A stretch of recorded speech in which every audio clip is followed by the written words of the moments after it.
নমস্কাৰ আপোনালোক সকলোকে পুনৰবাৰ আপোন চৰ্চৰ অন্য এটা ভিডিঅ' লৈ স্বাগতম জনাইছোঁ। আপোনালোকে বাৰু ঘৰত ব্যৱহাৰ কৰা শাক-পাচলিসমূহ নিজে খেতি কৰি খায় নে বজাৰৰ পৰা ক্ৰয় কৰি আনে? কমেণ্ট ছেকশ্যনত জনাওকচোন। অধিকাংশ মানুহে হয়তো ঘৰত ব্যৱহাৰ কৰা দৈনিক শাক-পাচলিসমূহ বজাৰৰ পৰা ক্ৰয় কৰি আনি খায়। কিন্তু বজাৰত পোৱা শাক-পাচলিসমূহ আমাৰ শৰীৰৰ কাৰণে কিমান বিষাক্ত আপুনি বাৰু জানেনে? আমাৰ অসমত এটা সমীক্ষা চলোৱা হৈছিলে অসমত পোৱা শাক-পাচলিসমূহৰ ওপৰত।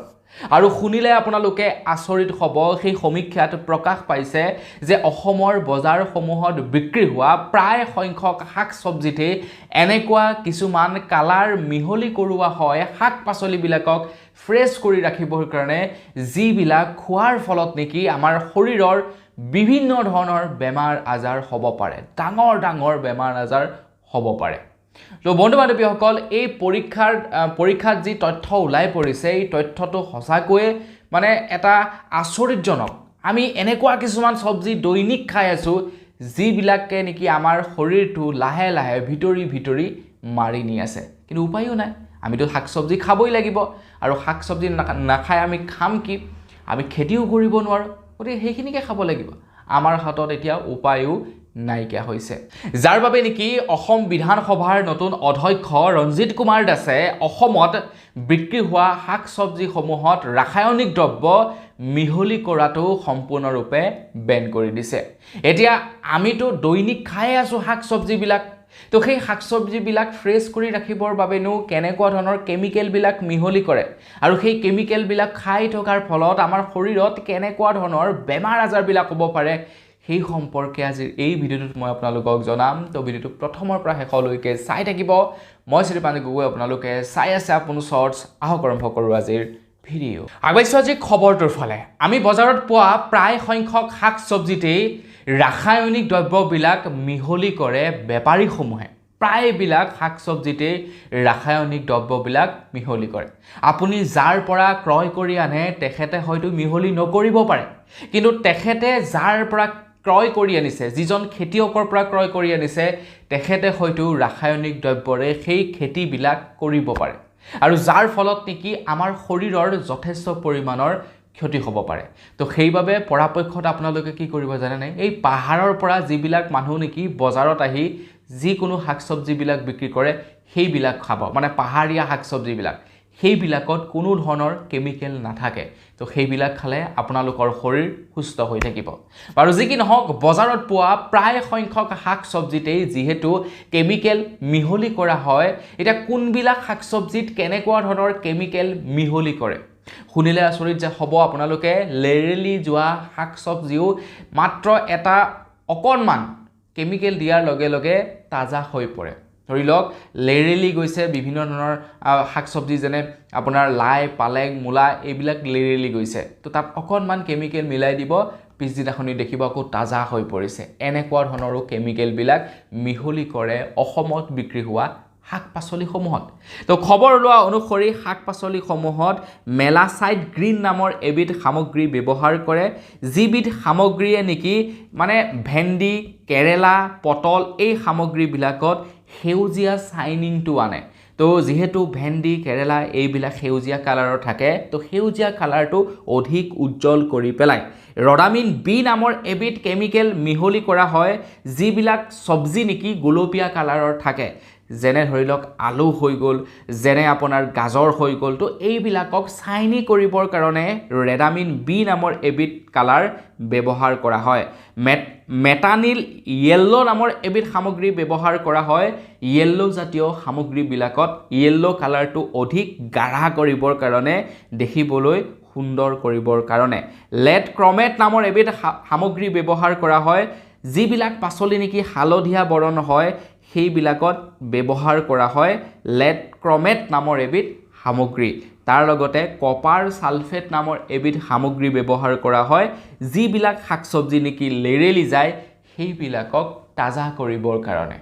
প্ৰত্যেকটো শাক চব্জিতেই আপোনালোকে চাওক ব্যৱহাৰ কৰা হয় এই কেমিকেলবিলাক।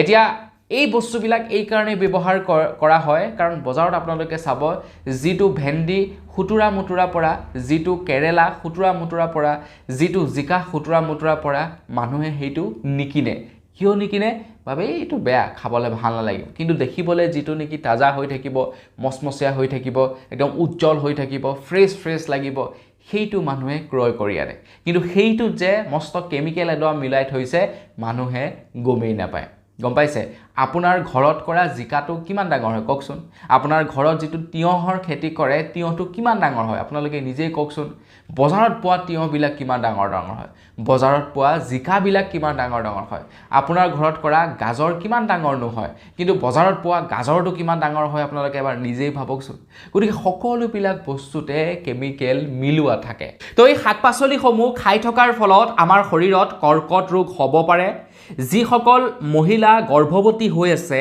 তেওঁলোকৰ সন্তান শাৰীৰিকভাৱে বিকাৰগ্ৰস্ত হ'ব পাৰে যিসকল মহিলা গৰ্ভৱতী হৈ আছে তেওঁলোকে যদি এনেকুৱা খাদ্যবিলাক খায় তো তেখেতৰ সন্তানটো যদি জন্ম হয় সন্তানটি মানসিকভাৱে বা শাৰীৰিকভাৱে বিকাৰগ্ৰস্ত হ'ব পাৰে বুলি জনাইছে মগজুৰ ক্ষতি হ'ব পাৰে স্মৃতিশক্তি কমি যাব পাৰে হজম প্ৰক্ৰিয়াটো সমস্যা আহিব পাৰে খাদ্য খোৱাৰ পাছত আপোনাৰ গেছ হ'ব হজম নহ'ব বিভিন্ন ধৰণৰ বেমাৰ আজাৰ হ'ব তাৰ লগতে আপোনাৰ কিডনি আৰু লিভাৰ এই দুয়োটা বেয়া হ'ব পাৰে গোটেইখিনি কেমিকেল যেতিয়া নেকি কৃষকসকলে যিসকলে বেপাৰ কৰিবৰ কাৰণে খেতি কৰে খেতিয়কসকলে যেতিয়া নেকি আলু খেতিটো কৰে আলুখিনি গজালি ওলাবৰ কাৰণেও মেডিচিন দিব যিদৰা পথাৰত নেকি আলুখিনি কৰিব তাতো মেডিচিন দিব মুঠতে মেডিচিন আকৌ বাছত সেই আলুখিনিক দেখিবলৈ ধুনীয়া কৰিবৰ কাৰণে তাতো মেডিচিন মুঠতে সবতে মেডিচিন মিহলি কৰে আৰু সেই মেডিচিনখিনি খোৱাৰ ফলত আমাৰ কি হ'ব পাৰে আপোনালোকে এবাৰ নিজে ভাবকচোন আমিতো যিকোনো এটা বস্তু মানে যিকোনো এটা পাচলি কেৱল ধুইহে লওঁ আমি সেই পাচলিটোকটো বইল কৰি পানীখিনি পেলাই আকৌ সেই পাচলিটোক সবজি বনাই নাখাওঁ আমি আৰু কি কৰোঁ বজাৰৰ পৰা কিনি আনো আমি কাটো অলপমান ধুলো কাটিলো মেলিলো দি দিলো তাৰ কেমিকেল হৈ থাকিলে সেইখিনি আমাৰ পেটলৈ গ'ল পেটলৈ যোৱাৰ ফলত কি হ'ল আমাৰ এই সমস্যাবিলাকে দেখা দিয়া আৰম্ভ কৰি দিয়ে এতিয়া বহুলোকে হয়তো বিশ্বাস নকৰিব পাৰে যে আমি বজাৰত খোৱা খাদ্যবিলাকত এনেকুৱা কালাৰবিলাক মিহলি নাথাকিব পাৰে কিন্তু অসমত যি সমীক্ষা চলোৱা হৈছিলে সেই সমীক্ষাত হাতে লুতে ধৰা পেলাইছে ডাঙৰ যিসকল হোলসেলাৰ আছে হোলসেলাৰসকলক তেওঁলোকে হোলসেলাৰ মানে নহয় যিবিলাক নেকি গাদী বুলি কয় শাক চব্জিৰ যিবিলাক গাদী আছে তো গাদীৰ মানুহবিলাকে এনেকুৱা ধৰণৰ 2 নম্বৰী কামবিলাক কৰা দেখিবলৈ পোৱা গৈছে ভাবক আপোনালোকে তেওঁলোকে কালাৰ মিহলি কৰিছে পেষ্টিসাইডছ মিহলি কৰিছে যিবিলাকৰ ফলত নেকি খাদ্যবিলাক দেখিবলৈ ধুনীয়া হৈ পৰিছে মানে পাচলিবিলাক দেখিবলৈ ধুনীয়া হৈ পৰিছে কিন্তু তাত গোটেই কেমিকেল মিলাইছে আৰু সেই কেমিকেল জাতীয় সামগ্ৰীবিলাক খোৱাৰ ফলত আমাৰ কিডনি লিভাৰৰ পৰা আৰম্ভ কৰি কেঞ্চাৰৰ পৰা আৰম্ভ কৰি নানা ধৰণৰ বেমাৰবিলাকে দেখা দিছে এতিয়া আমাৰ ঘৰত যদি আপোনাৰ ঘৰত যদি আইতা ককা কোনোবা আছে তো তেওঁলোকৰ দিনৰ কথা আপোনালোকে চাবচোন তেওঁলোকৰ এই সমস্যাবিলাক খুবেই কম কাৰণ তেওঁলোকে এই বস্তুবিলাক ডেকা অৱস্থাত নাখালে তেওঁলোকে ঘৰতে খেতি কৰা বস্তুবিলাক খাইছিলে কিন্তু আজিকালি অকনমান খাবলৈ লোৱাৰ কাৰণে তেওঁলোকৰ বেমাৰ আজাৰ হৈছে কিন্তু আগতে তেওঁলোকৰ সেই বেমাৰ আজাৰবিলাক নাছিলে তেওঁলোকৰ মাক দেউতাকে হয়তো গেছ কি বস্তু মূৰৰ কি বিষ কি বস্তু এইবিলাক বুজিয়েই পোৱা নাছিলে কাৰণ ঘৰতে কৰা বস্তু বা শাক পাচলি ব্যৱহাৰ কৰিছিলে ফলত বেমাৰ আজাৰ হোৱা নাছিলে কিন্তু বৰ্তমান আমি বজাৰত পোৱা শাক পাচলিবিলাক ক্ৰয় কৰি আনি খোৱাৰ ফলত আমাৰ শৰীৰত ইটোৰ পাছত হিটো বেমাৰে দেখা দিবলৈ লৈছে গতিকে সাৱধান আপোনালোকে